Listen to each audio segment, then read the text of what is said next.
this is interesting because this is another phenomena which around here, because as we were mentioning, tornadoes here are not necessarily huge, very short EF4, EF5, so sometimes we have to be very careful about damage, what we're determining if it's a tornado or a microburst, which is a different phenomenon. So this is from Jane in Foster.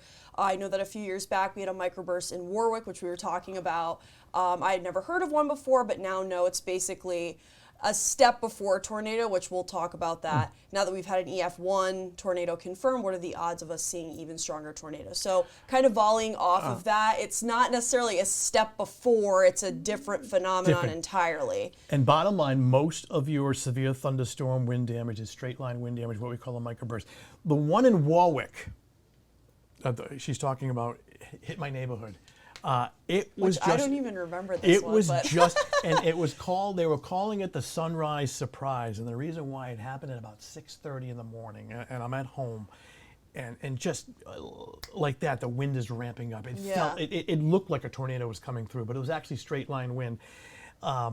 And all I could hear was pop, pop, pop, pop. Those are trees just popping and coming out of the ground. It was straight line wind, what we call a microburst. It's the most frequent kind of wind damage.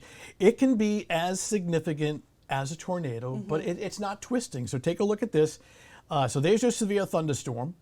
And high up in the cloud, the air can cool and you get a rapid rush of water coming out of the cloud. And what happens is this rush of air comes out of the base or the bottom of the cloud, it hits the ground and it spreads out in all directions in a straight line.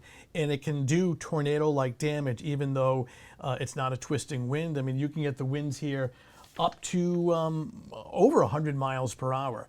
Now the National Weather Service will go out and try to determine whether or not this is straight line wind damage or a tornado. A survey, A survey. Which they just did recently, which we'll talk about in a little bit. But this goes.